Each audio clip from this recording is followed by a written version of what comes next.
Hello everyone and welcome back. Today I'm going to teach you how to install FFmpeg for replay mode. First, using your laptop or personal computer, open your browser and search for FFmpeg.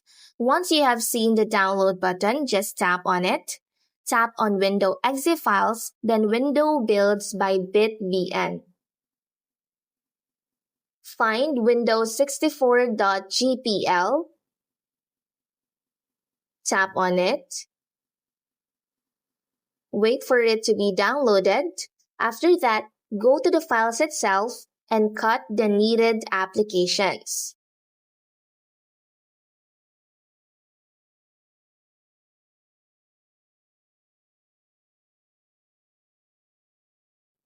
Make a new file in your File C, whatever you desired.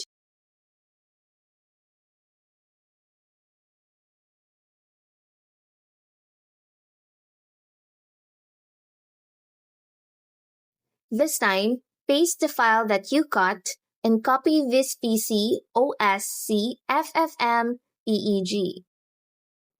Type in Edit, then look for System Variables.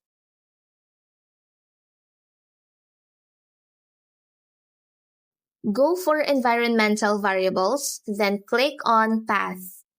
Paste the pathway you copied earlier, then go to Command Prompt, run it as administrator, and type the file. After you have installed it, open Minecraft and go to the Replay viewer. When you try to render a replay mode should detect FFmpeg.